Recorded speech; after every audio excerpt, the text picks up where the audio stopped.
il arrive à un moment donné où il va simplement euh, déposer au pied du Père les soucis, les détresses, les problèmes.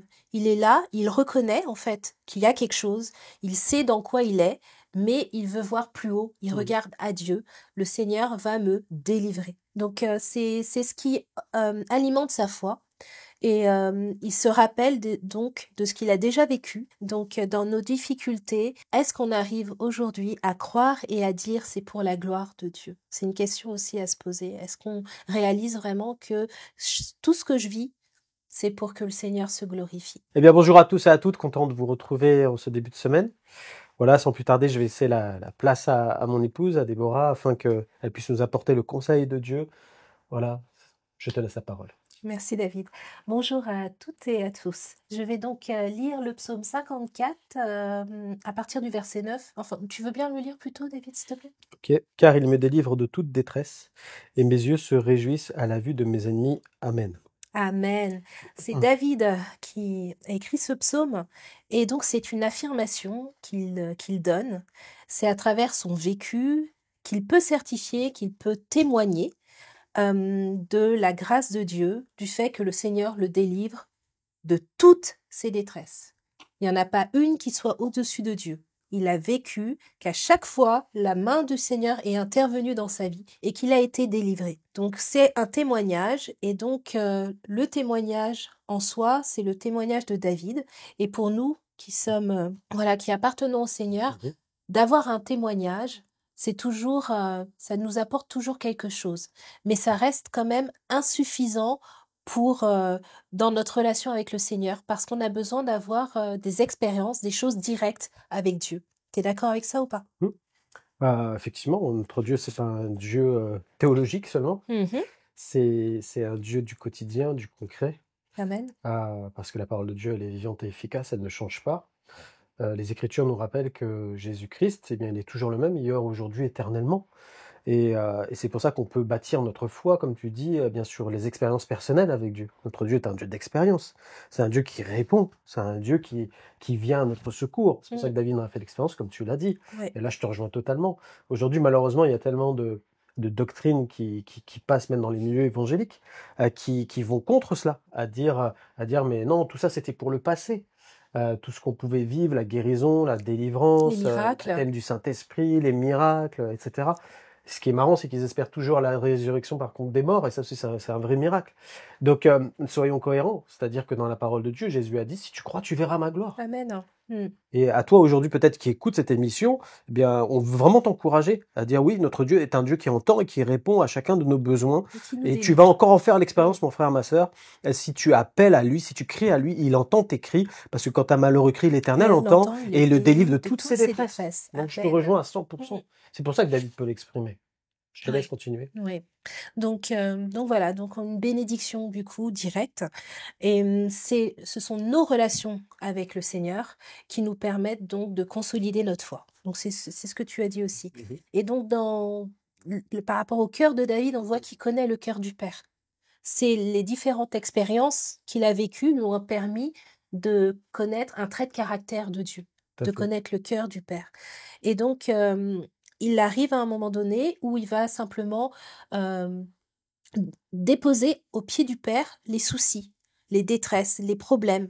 Il est là, il reconnaît en fait qu'il y a quelque chose, il sait dans quoi il est, mais il veut voir plus haut, il regarde à Dieu, le Seigneur va me délivrer. Donc c'est ce qui alimente sa foi.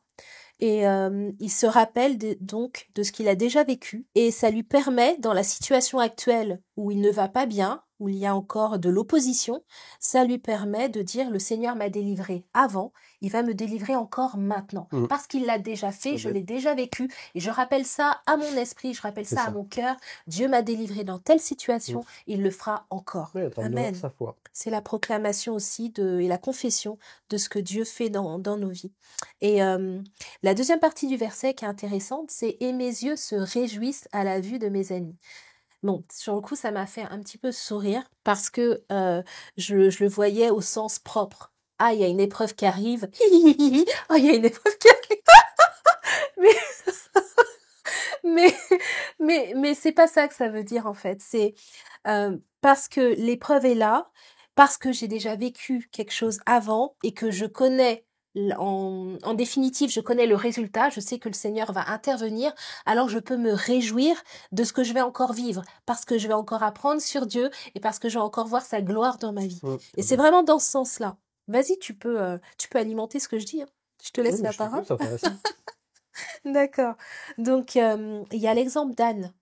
Tu te rappelles quand la maman de Samuel, Mhm. quand elle a pu déverser son cœur, qu'elle était dans le temple et que Élie lui a dit il pensait qu'elle avait bu en fait, et elle a dit non non je suis pas ivre en fait, mais je vide mon cœur devant Dieu, et elle avait pu déposer son amertume, tout ce qui pesait sur elle, et s'attendre à Dieu. Et quand elle a fait ce vœu à l'Éternel, le Seigneur a entendu sa prière et il a accompli le miracle dans sa vie, il lui a donné un enfant. Et après, à la fin, elle a pu dire quelque chose, et c'est dans 1 Samuel chapitre 2, verset 11. Grâce au Seigneur, j'ai de la joie plein le cœur. Grâce au Seigneur, j'ai la tête haute. Je peux rire de mes ennemis, je me réjouis. Dieu m'a secouru. Amen. Donc cette réjouissance, elle vient du fait de voir la main de Dieu dans notre situation. Amen. Amen. Donc, dans nos difficultés, est-ce qu'on arrive aujourd'hui à croire et à dire c'est pour la gloire de Dieu? C'est une question aussi à se poser. Est-ce qu'on réalise vraiment que tout ce que je vis, c'est pour que le Seigneur se glorifie? Mhm.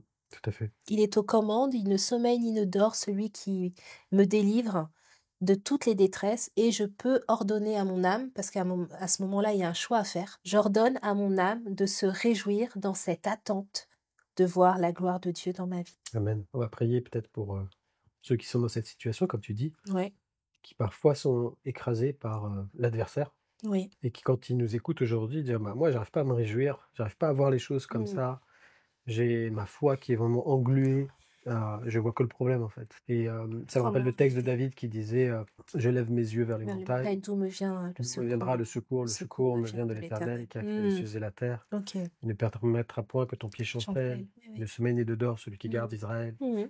Donc, comme tu dis, David est un homme d'expérience et il dit pas oh, les montagnes n'existent pas. C'est pas Non. ça qu'il dit. Comme tu as dit, il voit ses ennemis, il sait qui ils sont. La vie chrétienne, c'est pas je vais bien, tout va bien, je suis gai, tout me plaît, hein. Ça, c'est Danny Boone. mais la vie chrétienne normale, c'est oui, j'ai des ennemis, oui, j'ai des problèmes, oui, j'ai des difficultés, oui, j'ai Mais des mon soucis. Dieu Mais mon Dieu est est au-dessus de au-dessus de ça. tout ça. Et il m'entraîne à aller dans les hauteurs avec lui, Amen. Mm. afin que mes pensées soient libérées et que mon cœur soit affermi en Ok. lui. Bah, Je suis victorieux. je vais te laisser prier dans ce cas, s'il te plaît. Seigneur mon Dieu, merci pour ta parole. Merci parce que tu nous parles aujourd'hui, que tu es un Dieu qui entend, qui répond, qui est toujours agissant aujourd'hui. Tu es tout puissant. Seigneur mon Dieu, gloire à toi parce que tu es assis sur le trône et tu règnes, Jésus.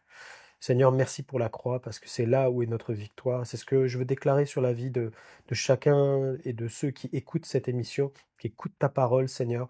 Je prie pour que ta parole aujourd'hui fasse son effet dans la vie de tes enfants, et que, Seigneur mon Dieu, eh bien toute situation qui est en train de les opprimer soit brisée dans le nom de Jésus, et qu'ils puissent prendre de la hauteur avec toi, fixer leur regard sur toi, parce que tu veilles sur leur vie, Seigneur mon Dieu.